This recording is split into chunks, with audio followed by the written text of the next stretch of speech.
Good evening, Mr. Parentozzi. Hi, Michelle. How are you today? I'm doing well. How about yourself? I'm doing okay.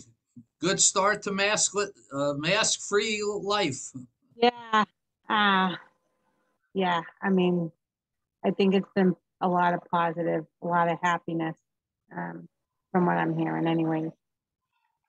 Yeah, we just have a couple of kids are a little concerned, a little anxious, but we're working with them. Yeah. I think that, a natural response after Absolutely. everything that has been, If you think of the math, if you're 6 years old, a third of your life has been this, yes, right? Charlie Uh, you, to us. We were watching a movie and he said, Mommy, why aren't they wearing masks? This isn't normal. This isn't what is normal. Yeah. So yeah, and we don't watch a lot. I don't have the news on in my house, and some kids are exposed to it, but so who knows what they see. At your place of work, is it optional or is it vaccination or mask? So at my work it's optional. But I mean, it's we haven't worn masks in a long time. There was a point in time where we did.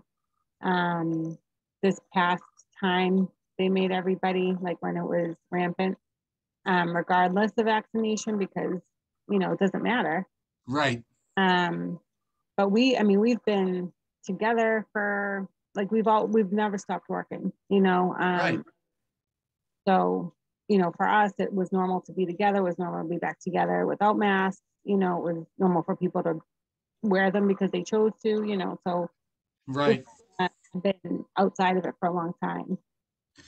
A friend of mine who works in the state house said that in the state house you have to be vaccinated or wear a mask. But I looked online and I'm not sure he was right.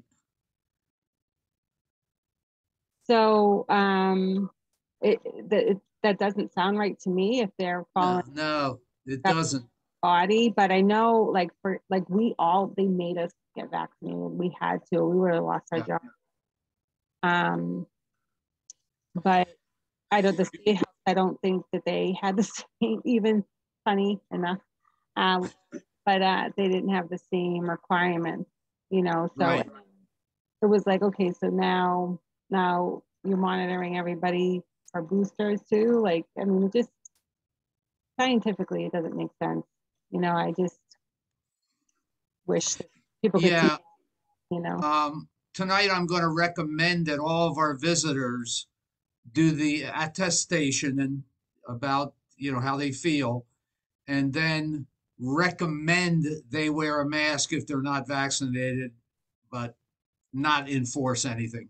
That I meant to tell you, and I don't nobody else is on here, right? So No, but yeah, what I wanted to say is like medically or scientifically, it doesn't make sense to I know. um segregate one from the other. um because you Yeah, I think I'm going to start out that way just for a level of comfort with the staff and the parents and guardians who are still anxious, and but again, simply say that you don't have to wear a mask, but if you haven't been vaccinated, we recommend that you consider it. That's it. right, because then you get into, so how are you going to enforce that, and what Or if not. an exemption? um I'm not going to ask anybody to show their vaccination documents, nothing like that. It's just going to be a request, a yeah, kind, gentle request. yeah. And for the teachers who I think who are nervous, just like they're doing with the students who aren't vaccinated, is you wear your mask. If you have that concern, the only protection that you're truly going to have is if wearing a N95. That's right. That's I had mine on all day Yeah, till everybody left. you know it's hard for it's hard for us in the sense of this type of thinking because my John has food allergies, and peanuts, milk still exists in the world, and people aren't going to stop having their meals with these things, and that's fine. We adjust, and he needs to learn how to be hygienic, That's right. and it is scary. Believe me, when he was little, I was so scared, and it was so tough. But we were diligent in his learning of having to take care Yeah. of himself. And And in the long run, that's the best thing for any person who's allergic is yeah, to get not it. be aware and be as compared to try to control the environment so you don't have to be aware. I just, I think for me and my family and my line of work, I see things all the time, and people don't know how close they are to death every single day. Yeah. And if you're gonna live your life in fear, you're not living. You gotta, Well, we never get on an airplane. We never get in a car. never get ever, ever. I Yeah. remember when I was a little boy, I was probably 8 or 9 years old. I remember my father was driving on the New Jersey Turnpike when it was still a new thing, Hey, everybody. and somebody came over the median and flew over us and hit the car behind us. Oh yeah, And it was like 15 feet, yeah. just dumb luck. I mean, everyone would, it was a fatality for everyone in both cars. Oh yeah. And I was so stupid, I didn't realize it till he explained it to me. Yeah. I swabbed somebody's brains off of the side of the Ted Williams Tunnel because they took the corner too fast. Yeah. What happens? Well, somebody's still at work besides me, Patty. Oh, Michelle, I just had such a visceral reaction to that. My gosh, it makes me deeply appreciate just like what you do. Yeah. Sorry. Yeah. God. Yeah. See a lot. Yeah, my job just felt a lot easier first time in a while. Definitely feel that way next to Merce's as well. I always do. Yeah. I know. Struggles. The thing I always say to Gina is I'm glad I'm not hurt. At least by the time I'm dealing with people, they're gone. I don't have to be. True. I just gotta go in there and do what I gotta do. Different struggles. True.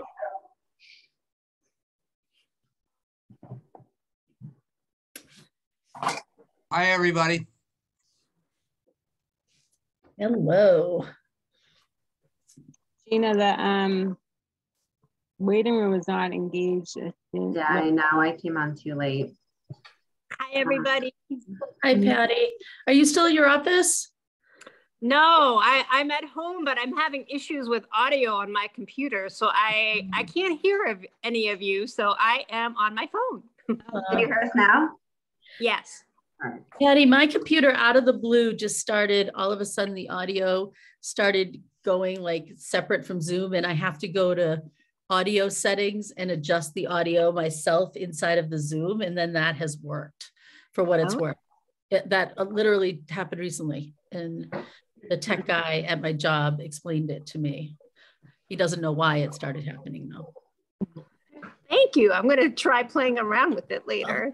Yeah. Did you turn it off and then turn it back on again? Yeah, That's no, my I go-to have. move. The best fix ever.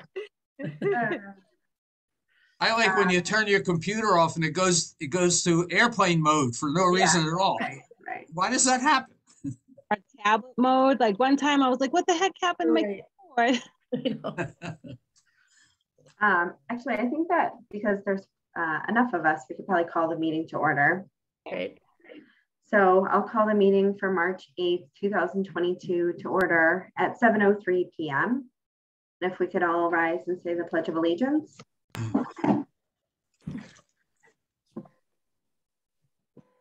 pledge Pledge of allegiance Allegiance to the flag of the United States of America, and to the republic for which it stands, one nation, under God, indivisible, with liberty and justice for all.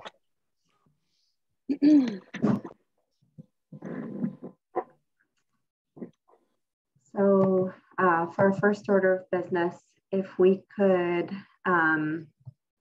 discuss approving both the regular meeting minutes and the budget hearing minutes from February 15th. They're included in your packet. I'll make a motion to approve the regular meeting and budget meeting minutes on February 15th, 2022. I'll second the motion made by Ms. Dan. All in favor of approving the minutes as written? It's unanimous. Motion carries. Mr. Parentazzi, could you walk us through the bill roll for tonight? I would be happy to, Madam Chair. Thank you very much. This evening's bill roll totals $64,435.65. And it is a very typical bill roll. There's special education costs, there's food service costs.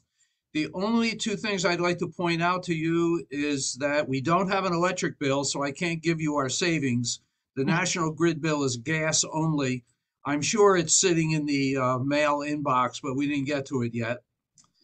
And the Robert Irvine and Sons $7,379 is for the 2 water bottle filters and filling stations and water fountains in the cafeteria. We replaced the old style ones with both filtered and refrigeration units, and we got a really good price.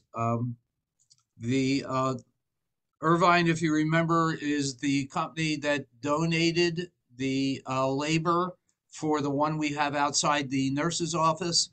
So I thought it was appropriate for them to have the business, and they did come into in the lowest and best bid.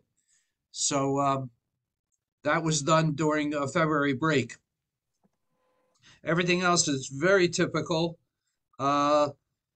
There's 2 costs for Chris Katzos, and as I have explained before, they are costs that we can only do online. We use our personal credit cards and then get repaid. The $53.13 is for QuickBooks. The $45 is for Constant Contact. And I think you may notice that our NRT bill has been escalating. That's because we had a second student who is being transported a considerable distance, but we should be okay. We're going to have to transfer some money into the special education transportation budget line item.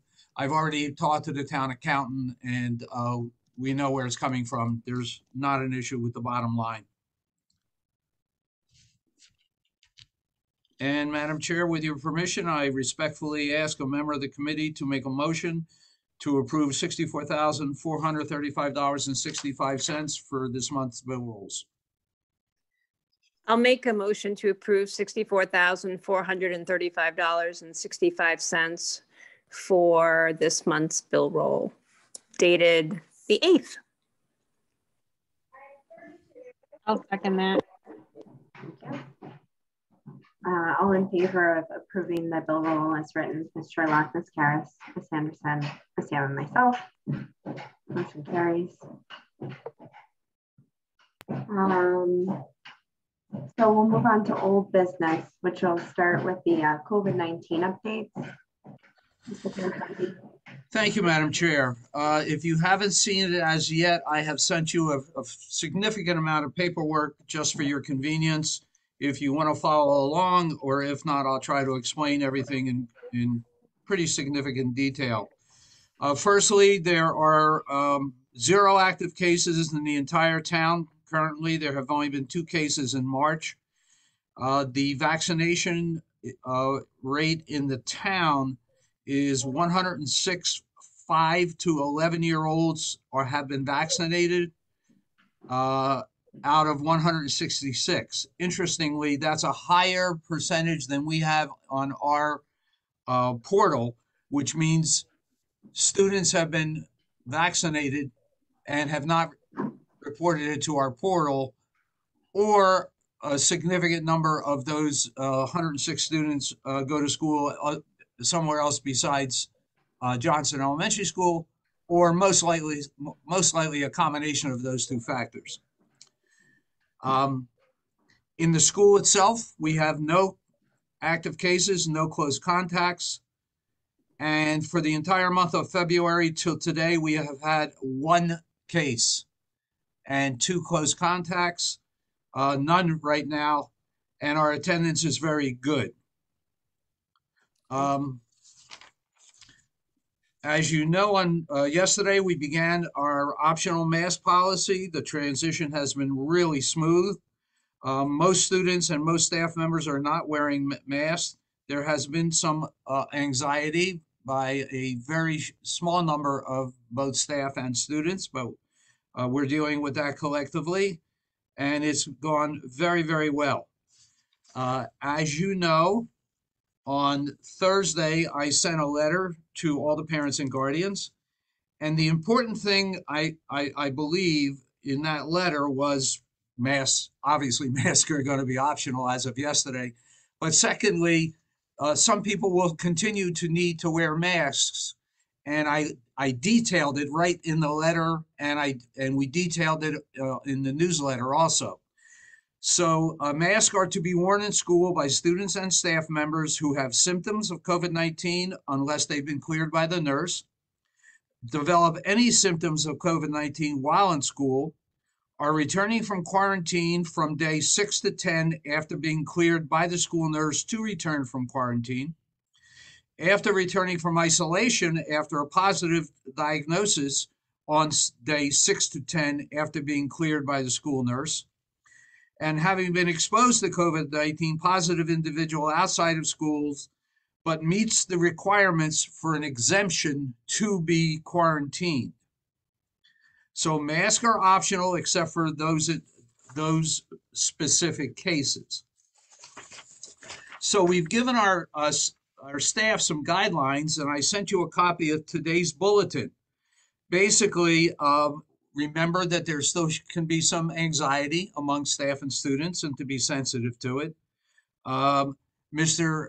Andrews distributed and teachers showed a video about everyone having to make decisions based on what's best for them, and it was very well received.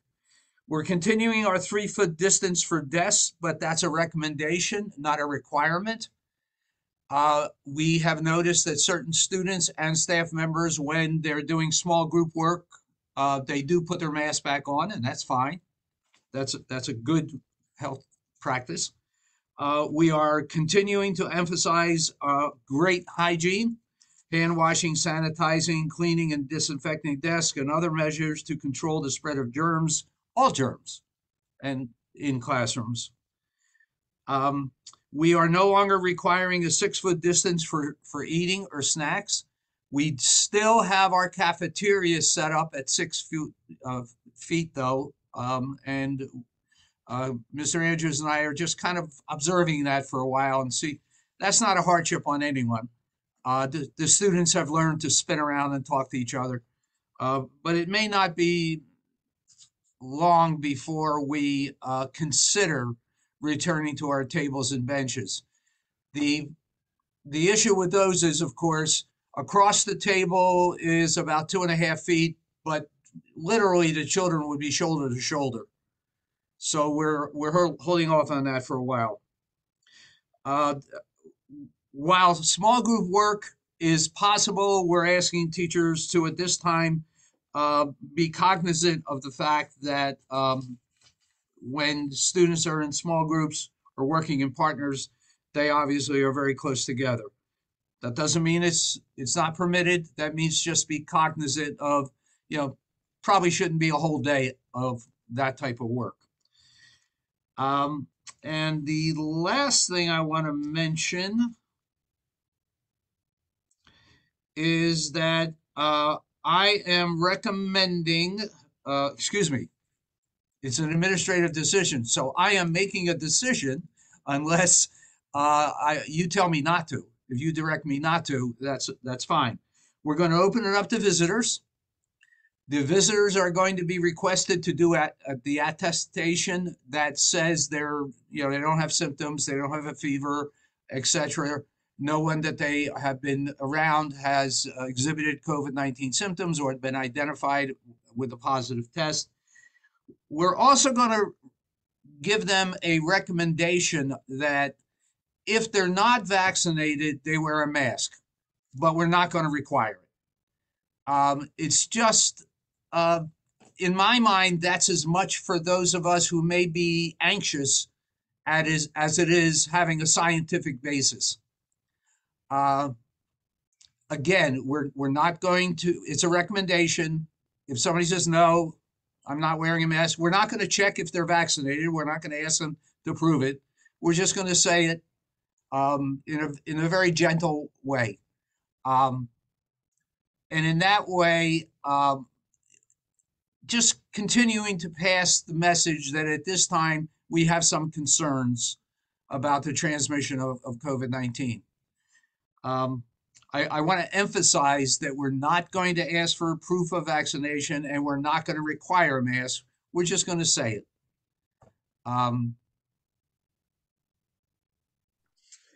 And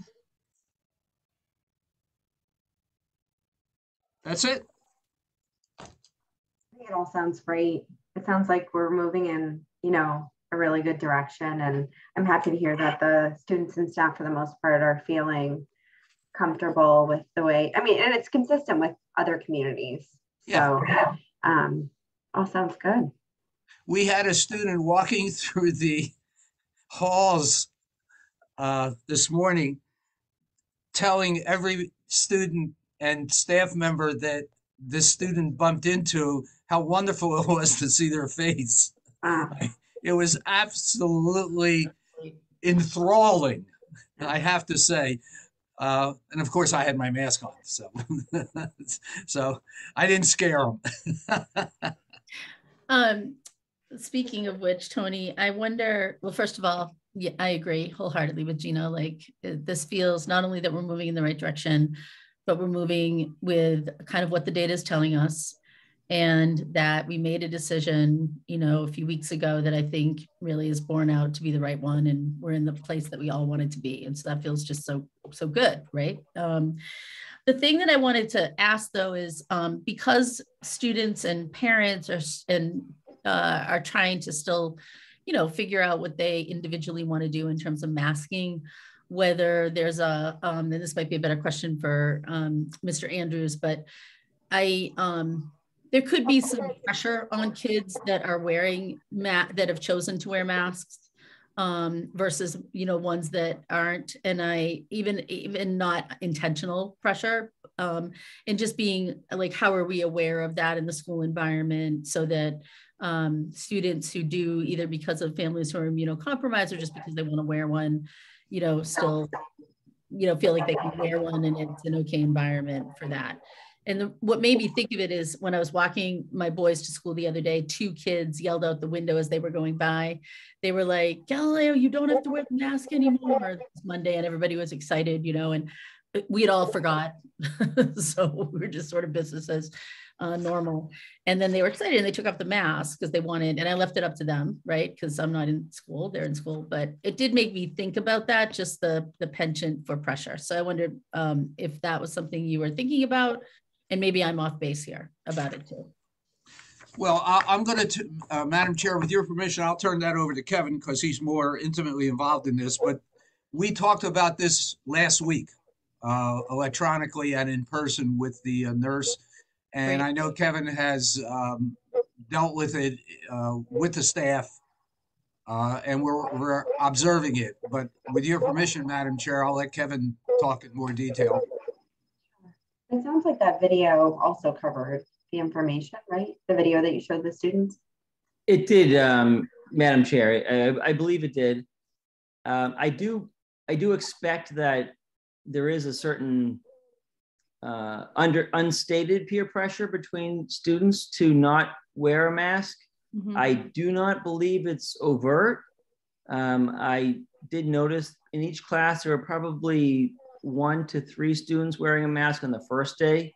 And before the end of the first day, I did notice that some of the students that were wearing a mask in the morning were not even wearing it in the afternoon, or had it on their chin, or things like that. So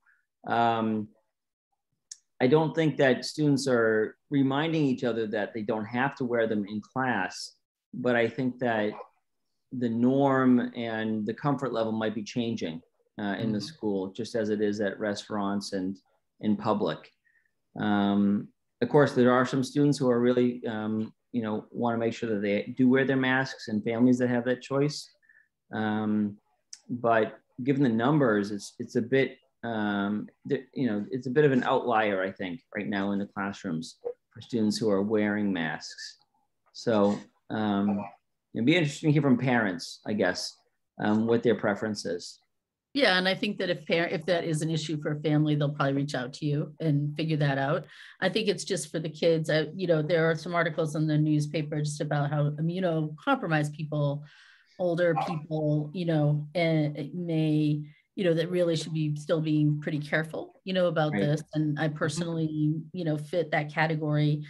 And I just was thinking about what about, kids that do, or kids that live with elderly parents or an immunocompromised person in their house. And we do have some of them in the school system. Yes, we do. Anecdotally. So again, we don't have complete control over it. Certainly parents can come to you, but I wanted to raise it just because I think it's something to keep in mind, that if there's a kid that persists in wearing a mask, making sure that, that there's an overt conversation about that's okay. And that. Absolutely. Yeah. And that's what we did Monday morning on announcements. Fabulous. And, I have mine with me, and I have to admit that I think every time I cross my office threshold door, I say, oh, what do I need to do? And so there is that kind of latent anxiety about the whole situation. Mm-hmm. So true. So I think we all feel that. And I do think that, as far as I know, students are being, compassionate and aren't really making an issue of it that I've seen. Great. Madam Chair, through you, the other example is Mr. Andrews and I were speaking with a staff member today about the fact that that particular grade had a little bit higher number than other grades of students who needed to wear masks for a variety of reasons. So what the teacher did was put that group of kids sort of together so that the kids who had masks on were surrounded by other kids who had masks on. And so it was a little enclave as compared to being interspersed in the larger group. And when asked how that worked, the teacher felt that the students with masks felt a little less anxious, or it seemed to be. So we're trying to keep our eyes open, our ears open, and be and adjust as needed. Compassionate education here in Nahant, moving forward. Yeah.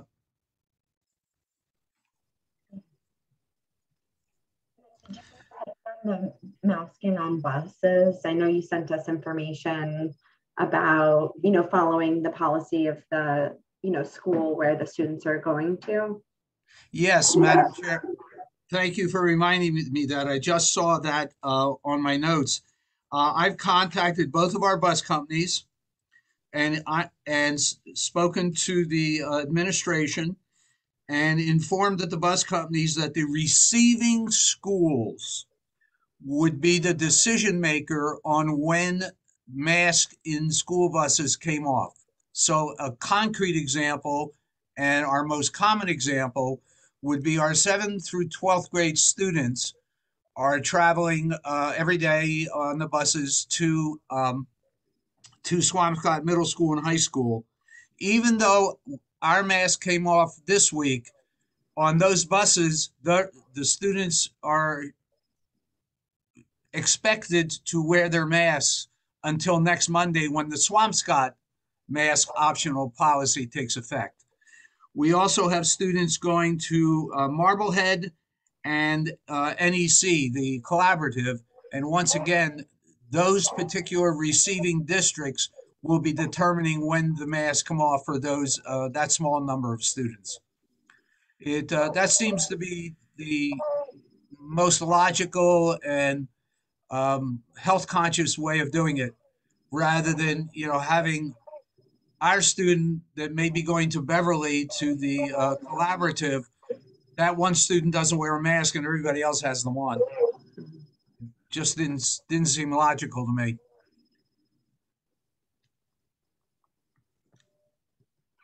Any questions about the COVID policies from the committee? All right, we can move on to the facility update, Mr. Prandazzi. Thank you, Madam Chair. We now have two groups using the building. We have a basketball group and a lacrosse group. We have two other groups have asked for the paperwork but haven't gotten it back yet. I'll move on, Madam Chair, with your permission, unless there's a question. The cafeteria fans, we got a bid that was $13,000 less than the first bid, so we are moving forward with putting two very large fans in the top of the cafeteria to make cool air in the summertime and to drive the hot air down to where the human beings are in the wintertime. And we're going to wait to make sure we have the funds for that from this year's budget, but I'm 95% sure we will. This Thursday, I'll be meeting with one of the two consultants I contacted regarding our gym roof.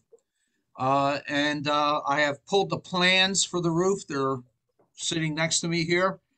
And this consultant will do a variety of things. We'll look at the roof. We'll make recommendations about the whether or not we're going to need to increase the insulation value of the roof.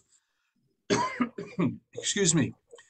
Because if that's a requirement, then the cost of the roof will triple. And we will definitely be in the business of seeking MSBA support. So we'll know more probably within a month. And once again, I want to remind you, that's not for this summer, that's for the summer of 23, because it'll take that long to get all the paperwork for MSBA and get on their list and all those good things. And then I just want to remind everyone, and I want to thank Ms. Sherlock and Ms. Karras for joining me.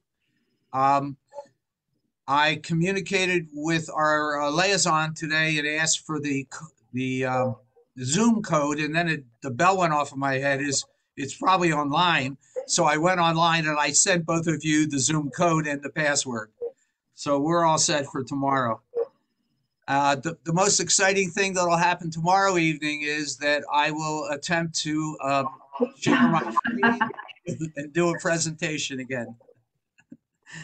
This time without Kevin, so it's going to be interesting. I do want you to know that there has been a change in the budget amount, and I'm going to be a little bit technical now. Our software package is exact. So when we put a budget together, every budget line item has dollars and cents. The town uses a software package. Software package, it rounds to the nearest dollar. Therefore, you approved, and I'm going to go real fast, the $4,357,564.73. What the Board of Selectmen and town meeting will see is $4,357,568. So we're going to get $3.27 more than we asked for.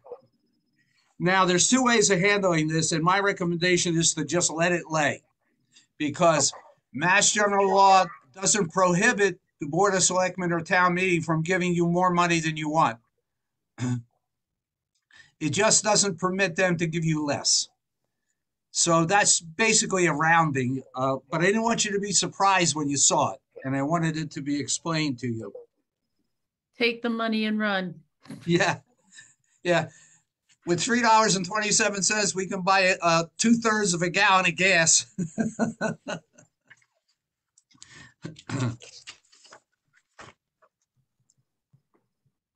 All right, thank you so much. One more quick thing. The policy manual is done. The index is done. The only thing left is for us to plug the numbers, all 429 numbers, into the index. So Chris is not here this week. She's on vacation until Thursday. So we should be able to get that put away to suite as quickly as possible. That's the good news. The bad news is I have a backlog of about 5 policies that need to be updated. So as soon as we get the book done, we're going to start adjusting it. But we have it in Word now, so we can do it. Thank you, Madam Chair. Thank you.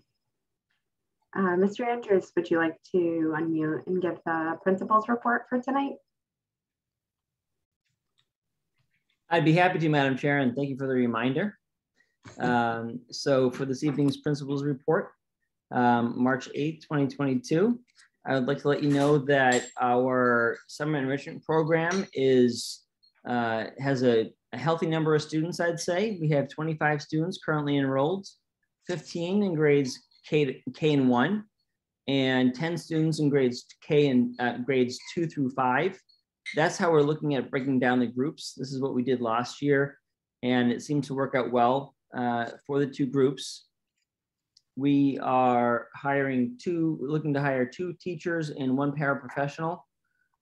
We've already conducted interviews on those positions and believe that the superintendent will support those hiring recommendations, but we'll need to still go through references on 1 individual, but they look fantastic. We look to have some really great folks involved with it, and looking forward to the program. We've also been working with special education department on the extended year services. And so we've just on Monday interviewed a special education teacher. So we're just about ready to have all of our summer hires completed with the help of Superintendent Parentozzi and Mary DeGuardia.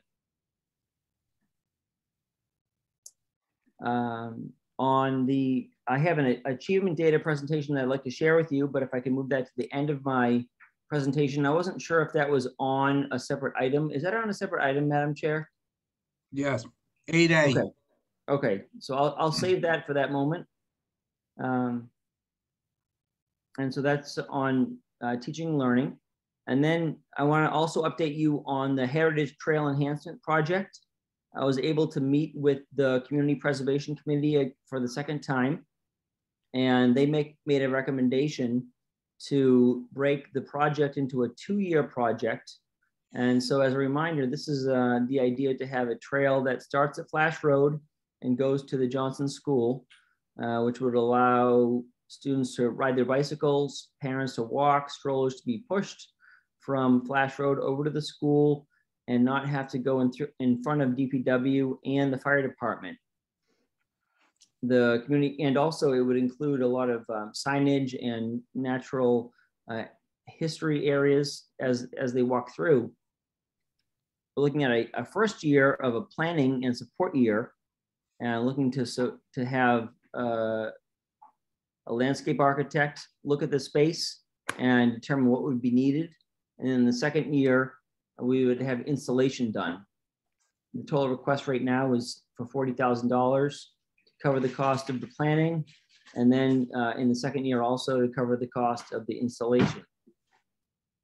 The CPC was very favorable of the proposal, and I think in my experience that anytime you have a walking trail, rail to trail space, you really see that the residents in the area all of a sudden are really using that area a lot more and getting outside and enjoying it. I already noticed, actually, I was checking the line out from in the snow a couple weeks ago, and I noticed that it was actually already a route that folks use informally. And on the second page of your packet, I've given you a map of the proposed route that the CPC recommended, which would take the path more towards the middle of the open space. And it gives you a nice sight line coming off of Flash Road to the ocean and to Bailey's Hill, then turning towards the two large willow trees that are behind the baseball fields, and then going around the Little League fields, sort of between the golf course and the other sports fields, and then over to the Johnson Elementary School. We're getting ready for MCAS as well.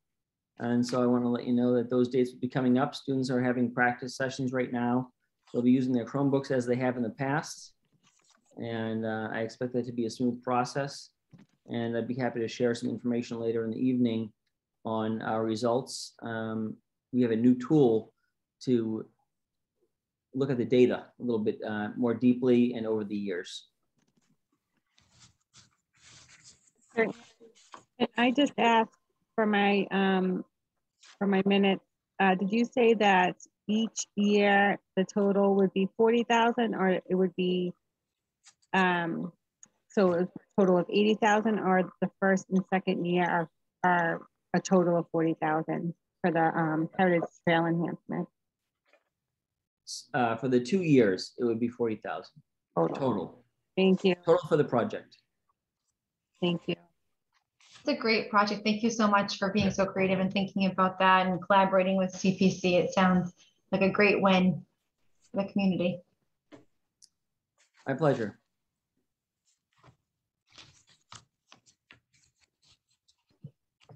Thank you for the update. Oh, go ahead. Are you going to say something else? Nope. I think you'll be on shortly for the student achievement. Great. So next order of business is public comment, correspondence, and community input. So I will open it up for discussion. If anybody would like to make a comment in the chat or would like to speak out loud, you can certainly state your name in the chat and make a oral statement. And while we're waiting to see if anybody wants to contribute, have any members of the committee had any correspondence with members from the community? I have not. I have not. I have not. I have not. Same.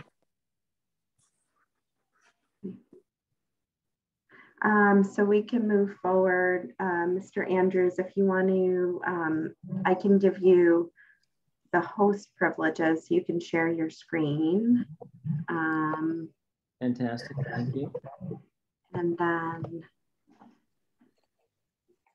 you can give us our presentation on student achievement. Great.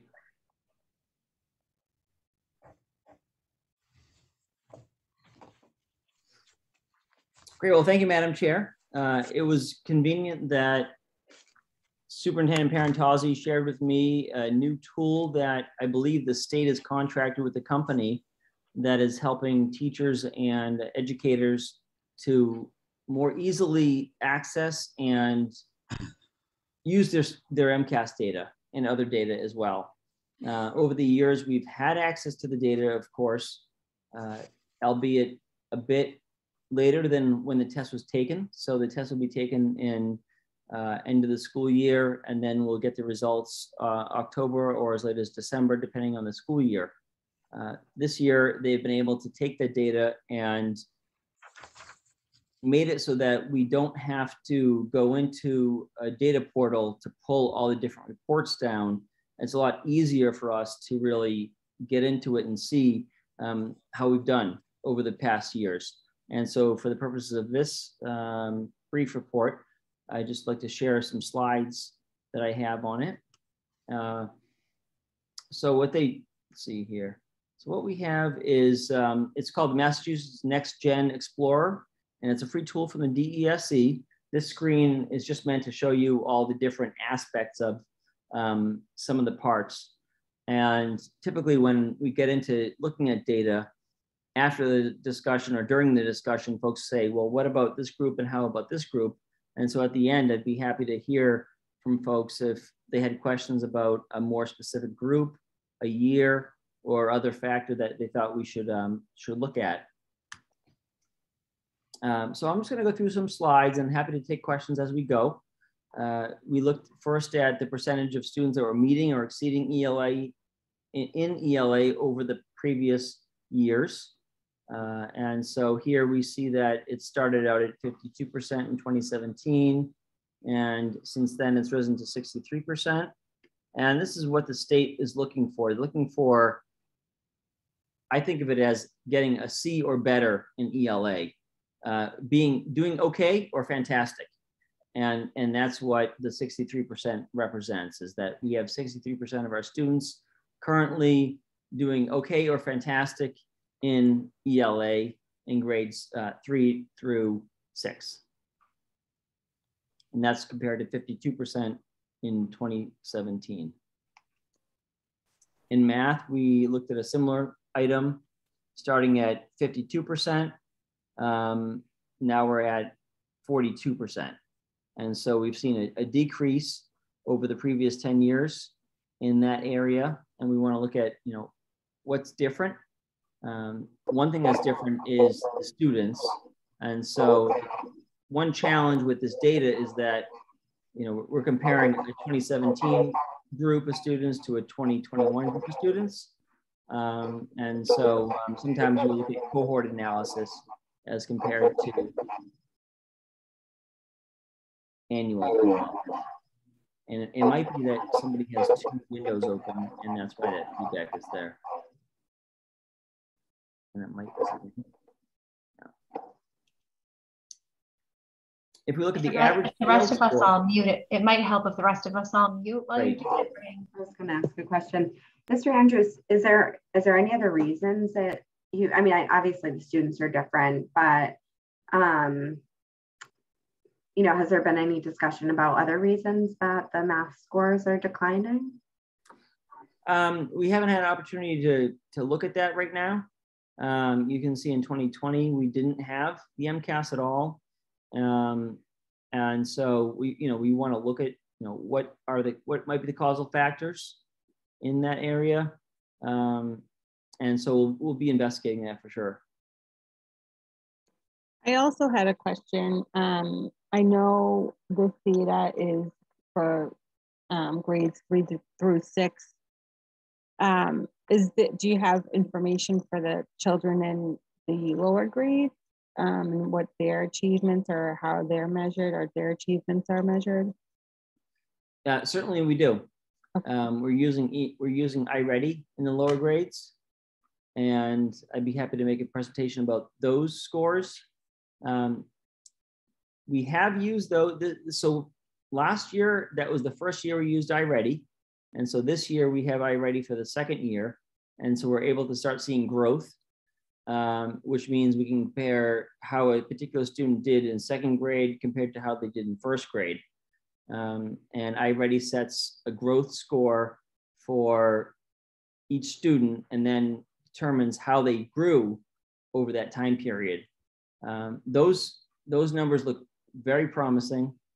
And I'd be happy to put a presentation together for that for next meeting.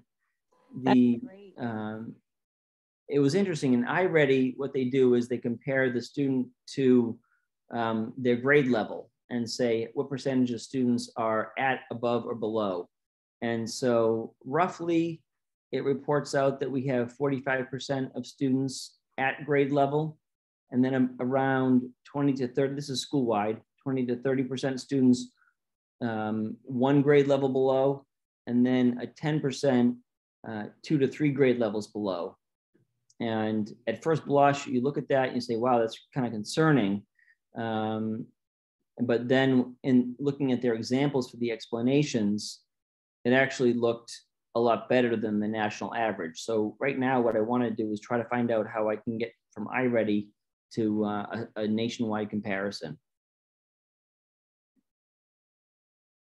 And then also for iReady, children who are in grades, or what grades, I guess my question is, I know that my fifth grader or my fourth grader had taken iReady assessments, and I think also in fifth. Is that right? And so is that data also used, and how is that kind of compared, or is it compared to the MCAS results? I guess like kind of an assessment of where do you get the best picture of a student? Sure. So I find that iReady is better at giving teachers a month-by-month snapshot. And it actually goes right down into the standards and the strands. So you can get into geometry in fourth grade, and it can give you how are the fourth graders doing on geometry, not just on math. And as I discussed at the beginning of the presentation, you're really able to kind of determine where we are in those slices, and then use that to drive your instruction, and to understand, okay, these students are having difficulty in this area. And the really wonderful thing is that we are starting to look at, can we map iReady to standards and then use those standards to recommend IXL skills? And that's kind of the next step right now for education as a whole. Some companies are starting to offer, and we took a quote from a company that would take MCAS, iReady, and even the teacher's classroom DRA scores that they use to do with students, where they read a book and the student reads the book aloud to them and they take a score and they put it on a spreadsheet that I have. So I've used Google Sheets for that, but we're trying to get that into one data source so that a teacher can look at all these pieces together to see if they're supporting each other, and where any gaps lie in our instruction, and also to drive instruction. Really, that's what we want it to do. We want it to really be more timely, and iReady is a bit more timely because we do it now 3 times a year. And that was, last year was the first year in the pandemic. They made it free. This year, we're paying for the assessments, and we're doing it 3 times a year. And we'll have a little bit more PD on that this year. We're not involved in the kindergartners in it right now because of the technology and also their developmental level. But we have that ability. There is iReady for kindergarten. And we're finding that the first through 6th graders are really quite comfortable using that type of assessment. That's all great. It's a great thing to hear that it's driving the instruction, and I like the frequency of it as well, rather than just a one time per year. And I appreciate all of that information, so thank you. My pleasure. You really do have to have it in a timely way, and also in a way that's easy to digest. And I see that with iReady, that it's easy to digest. You can easily drill down into the students. I can do that as a principal, and then the teacher can easily do that themselves. It's not just a paper copy that's in their file in the main office, it's really readily accessible. The MCAS is not quite as readily accessible compared to the iReady. And also iReady maps it to IXL skills and to everyday math skills. Do you foresee a time frame for next year to get the K group into the iReady assessments, or what are you looking at for that? I think I'd like to talk to the kindergarten teacher about that. My gut is to give kindergartners a chance to really come into school in their first year and let them grow and see how they do, so that there isn't an assumption in November that a kindergartner would be able to know a certain amount of material. So that's what my kind of first thought is on using iReady. Currently, we start assessing kindergartners in January, and in order to give them that time to grow. And so I could see adding kindergarten iReady in spring, so that everybody who's in kindergarten has an opportunity to learn the skills, focus on what they need to be learning, and then feel comfortable with it. And then also hopefully understand how to use an iPad In kindergarten now, we do have, I want to say 10 or 15 iPads that are new iPads, enough that the whole class could easily complete an assessment on them. And I could see doing that either at the end or in spring of the kindergarten class year. Great, thank you. Mr. Andrews, thanks for this report. A couple of things, if that's okay. Sure thing. Well, one is, I think a couple of suggestions maybe for next year, or this fall, when we look at the MCAS results from this administration, if you and Mr. Pierantozzi, like this idea, but I think comparing it to state average is important to be able to show where Nahant posits with the state. Mm-hmm. So keeping that in mind, we beat the state and the state average, which is, I think, just an important marker. It's not the only marker, but I think the achievement for ELA for the state was 46% for grades 3 through 8, I believe, and 33% math. And math represented a drop for the state. So we dropped and the state dropped in math between 19 and 21, if I'm correct. You're absolutely correct. And that baffles me because I wish that the state would norm the math scores every year. I just don't understand that piece. Right. How can you say the whole state went down? I mean, you have so many students taking the test. I would think that the number of students would be the norm. Right. But I think, I think it helps tell the broadness of the story. And, mm-hmm. And because we want to, compete and be, continue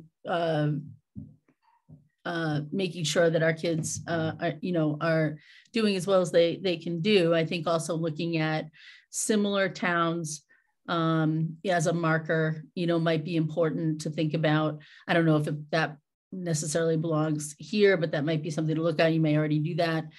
And I also think looking, maybe doing a dive and really looking into the data, like how students with an IEP are doing on the test, mm-hmm.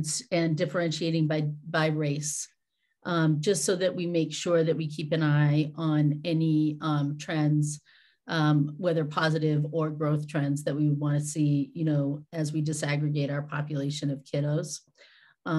It feels important just to give a little bit of a broader and deeper picture. And again, nothing to do. Y'all have to, enough to do, and you can dig for, this is all publicly available data, but just might help with some breadth and light to the report. But I appreciate you bringing it to us so we know how our kids are doing. That feels important. Thank you. It's my pleasure. On a couple of those points, we do have, we have looked at racial data and subgroup data. Challenge, our numbers are often too small for them to report. And so the percentage, if you don't have 20 students in that group, they won't give you a number. And so that was one thing that was kind of interesting to me. Although students who have an IEP, we can typically get that information. And I think that's really helpful. And also looking at growth data and looking how much the students have improved. That's been a trend in student data. Point taken. That's great. If I remember correctly, Mr. Andrews, when you presented us with the MCAS data, I think, perhaps this data in the past, you have presented us with the Massachusetts numbers as well, so that we do have that perspective, which I think is indeed really helpful. Absolutely. And we have picked about 5 towns to compare ourselves to. One of them, interestingly, is Truro out on the Cape, which it's a similar size, similar makeup in terms of student body. And that's been helpful to compare us. And I was able to pick this free state tool that they gave us. They said, okay, name 5 towns that you want to compare yourselves to, and we'll plug them in for you. And so we have those in this dashboard that we have. And so that's a great area, Ms. Anderson, to look into. And I think I picked Orange, I picked Athol and Truro, and then a couple others. Small towns that were rural, because actually Nahant is considered a rural town. and then seeing how we did compared to those. And as you mentioned, I just have a slide up right now that the average scale score in the state is 501 for ELA, and we're at 505. In math, the average scaled score is 498, and we're at 496 in 2021. So, we are besting the state in pretty much all areas as expected. The wild card for us too was, being primarily in person, and there were, of course, challenges even within, even though we're lucky enough in some ways to have in-person classrooms for our kids, our educators were still posed with a million challenges over the past couple of years in delivering their content and doing it in different ways, teaching at home while they were also teaching in the classroom. There were so many things. So I know some people have asked questions on, did we blow it out of the water the past couple of years because we were in person while, other communities were remote, especially during that one school year. And I think, I don't know, I defer to you, but it seems like in one respect, I would have expected us to score so much higher than everybody else because we had the luxury of having most of our kids in person. But at the same time, I imagine that there were a lot of less tangible challenges that that really were posed both to our teachers and to our students. First of all, doing more than one job at once, teaching at home and teaching in the classroom, that's huge. And then also, the different environment they were teaching in, worrying about health concerns while teaching. There are probably so many things that went into it, but I was just curious. I know that people have kind of speculated, did we do so much better than everybody else because of that? And if not, then why the heck not? But I'm guessing, and I don't know what you think.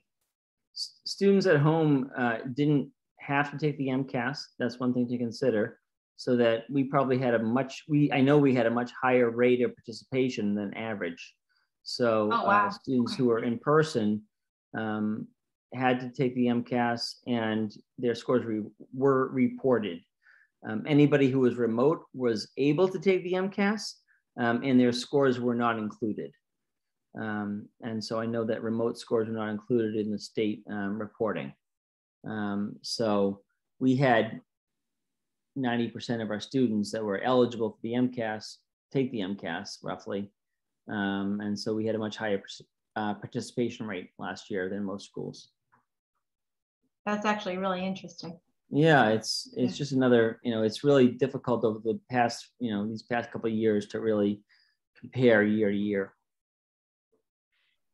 I look at, I actually, for me, I feel this feels really good. I expected everybody, including schools in person, to go down over the last couple of years. And I get your point, Ms. Sherlock, in terms of the comparison, because if one school is able to hum along and other schools can't even hum, then obviously the one humming along is going to do better than the ones that aren't humming.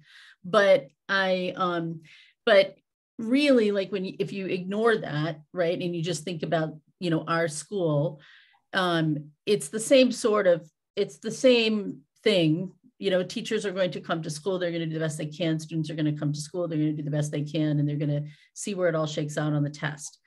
But under enormous strain, even when you're in person, contending with our students less checked in because of mask wearing, our students falling behind because of illness of either staff or student or parent or whatever, right?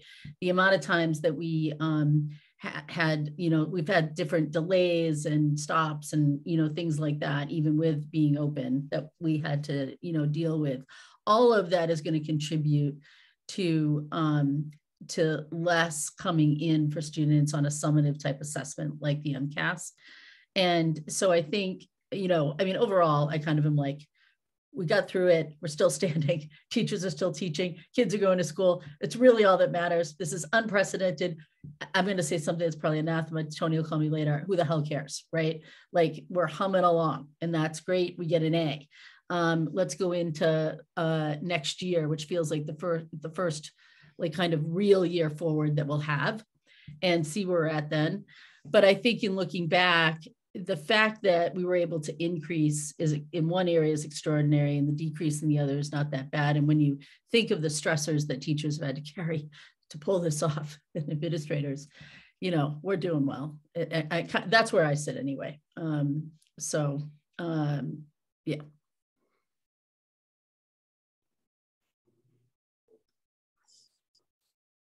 Madam Chair, that concludes my brief summary here of achievement this past school year, and I'm happy to dive deeper and present on iReady if anyone's interested in that in the next meeting. If we could hear about the younger grades that aren't captured in MCAS, that sounds like it would be really useful information. If you could bring it to the next meeting, we'll put it on the agenda. Okay. Thank you. I just had one more question about student achievement and kind of thinking about other measures. And one of the things I was trying to think about, because I know we're in an elementary school, and so athletics really isn't something that's measured at, you know, where we don't have athletics in the school per se.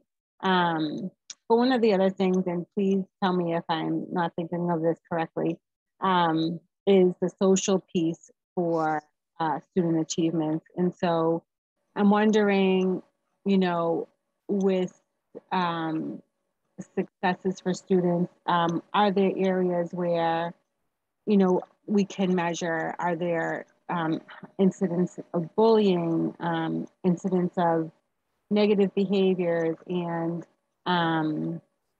how can we support an environment to teach everybody to be a helper, you know? And I know that there's a lot going on at the school currently, and so like thinking about like filling somebody else's bucket and you know, those types of things, and seeing the success or places that we need to improve socially. Certainly, that's Madam Chair, through you, that's a great question. I think one that's obviously more difficult to measure, but I think that, you know, and I also noticed that there's this changes, it seems almost seasonal. You know, we came back from school, no masks, and it was warm out and there was no snow, and my goodness, was I busy. So I think that I know as a school principal, I'm just really happy to have the students that I have at the school, and I feel that, you know, whenever I speak to a student, they're respectful and they understand the expectations, that we have a connection, and that they have empathy when they've done the wrong thing. How to get that into a kind of a number would be challenging, I think, but I think it's something that we want to, you know, discuss as a staff, and that would probably be more of a, you know, staff meeting discussion that we had probably 2 years ago when we were talking about school-wide expectations for behavior and also how we treat each other. Ms. Sullivan's doing a great job with that, and it's probably not something that we could put a quiz around, but, you know, we could look at how often are students stopping learning, or how often are they helping a friend out.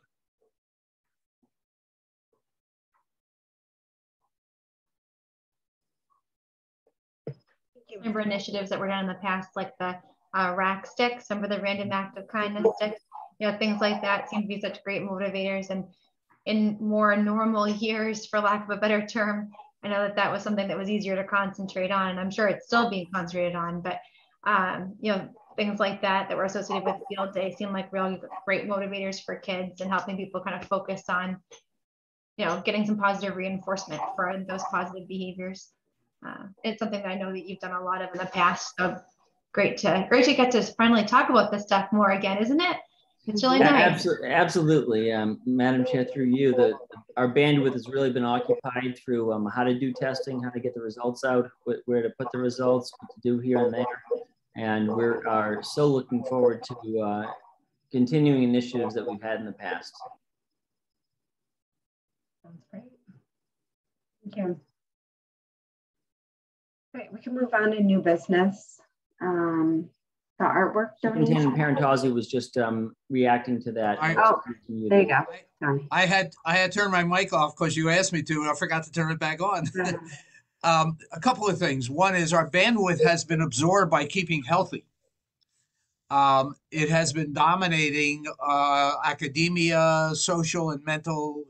You know, we kept our eye on it, obviously, but we were all hyper focused on keeping people healthy. You know, and we did a great job at that. That should never be underestimated. How much energy and time it took by everyone.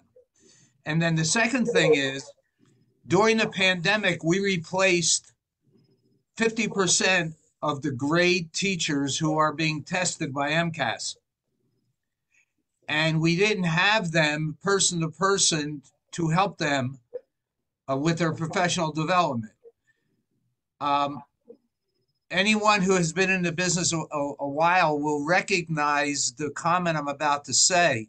When new teachers come into schools, they are much better prepared for the social studies and English curriculum than they are for the mathematics and science curriculum at the elementary level. If we hadn't had the pandemic, those staff members who joined us would have had a lot of PD in math and science. We didn't get to it. We just didn't get to it yet. We are. Mr. Answers is doing a great job of kickstarting everything again. For example, we just had some training in Wilson reading in person for the first time in a while. The week of March 22nd, Northeastern University will rejoin us for science. So it's not really an excuse. It's a justification for why we weren't even better than we were. And the other thing is, Kevin, do you have the SGP numbers? Not in front of me on this update. Okay, so next time we I do have them. Excuse me. And I already made Gina the host again. Do you want to share them? Do you want to share them? I'd be happy to. Yeah, and so let me explain. I know Beth knows what I'm talking about, but SGP is a unique data point. What it does is it takes all the scores of the third graders, and then when they move up to fourth grade, it compares them to everybody else in the state. So if you got a 50, you would be as good as everybody in the state. This is proficiency, not. Do you have SGP? Yep. Oh, good. This is the number that really matters. Except Superintendent Parentozzi, for some reason, and I can't explain why. That's a crazy number. That's yeah. So what it does, as you mentioned, it compares your group, you as how much you grew over the years. Right. And so what this does, the SGP, and we'll get it to you. Yeah. It's what Beth was talking about in a really fine tune, because what it does is it compares the growth, our third grader, it compares the individual's growth against the growth of everyone who moved the grade at the same time that student did. And then, of course, it averages it. And because what is missing is the reliability of the test. And SGP tries to even out the reliability issues, because the state has, of course, cybermetric experts trying to predict which questions will get the best answers. And sometimes in certain years, they're better than in other years. The famous story in Massachusetts is one of the writing assignments for middle school students one year was to ask them to give a description of a trunk. So students who were from African countries thought about an elephant's trunk. Some students thought about a pirate's trunk. Some, you know, and it was the quality of the question that was the problem. And so SGP tries to even that out, because no matter what the question was, you're compared to everyone who moved up a grade with you. Mm-hmm. So we'll get that to you. Absolutely. A couple other slides. They just had this proficiency breakdown that we didn't get to yet, but just that exceeding expectations is increase in ELA, and the needs improvement has decreased over the previous 4 years as well. And then in math, it looks like things are really kind of up and down. So we have an increase in the top light green is exceeding expectations. The lime green is meeting, and then the light gray are not meeting expectations. And so, you know, they basically fluctuated over the years in math. And that's what we want to kind of dig into a bit more. And the real lesson in this year is the PM, the partially meeting expectations. Yeah. That would really highlight new teachers who don't have the experience of, you know, where the kids are coming from, where the kids are going, you know. So we'll be working hard on that, I assure you. Mm-hmm. Well, all these metrics are really, you know, important and helpful, and I'm sure they really help guide, you know, some of the work that we're doing to try to adjust curriculums or delivery. It also has been pointed out in the past, I believe there are meetings by the administration, that, you know, our small class sizes present a challenge when we're trying to interpret this data, because our N is so small. So, you know, if we have a class of 11 students, right, we could have a couple students who are struggling or a couple students who are exceeding, and they could skew our data, you know, quite a lot, as opposed to having, you know, 100 that's right, or however many, and being able to take a bigger perspective. So that is always something to keep in mind, I believe, from what you've said before at these meetings when we look at these numbers for our particular school. Madam Chair, I would like to put a real great spin on what Ms. Sherlock just said. Because our numbers are so small, every single kid matters 100%. And that's the way we are looking at it. Mm-hmm. Because, like you said, one student's 9.3% of 11. So if one student isn't doing well, the whole group looks like it's not doing well. And that means it's our obligation to make sure 100% of our students are achieving at a high level. And we're working I assure you, we're working very hard on that. I think as we start to shift from, you know, focusing on getting from day to day and week to week, as we have been over the past year or two, and you know, refocusing on the bigger picture. And I really thank Michelle for bringing up the topic of, you know, this is what our eye on the prize is. You know, this is where our focus should be, and always bringing it back to, you know, what should we be supporting as a school committee to help you, Mr. Andrews, to support the teachers and staff to make the, you know, our small community as successful as possible. So I appreciate you sharing this information with us so we can help, you know, move forward and focus our efforts on whatever is needed for the students. Thank you, Madam Chair. Great. All right, now we can move forward, I think. The artwork donation from Nancy Spears and Ken Smith. I think there were pictures in the packet. Madam Chair, there's two things regarding art. The first one is I included a picture of our beautiful bulletin board as you come into the Flash Road. And I want to make sure you know that Heidi Fiore does a fantastic job of keeping the interior of our building looking beautiful. Isn't that a great bulletin board? And you have a picture of it in your packet, a color picture.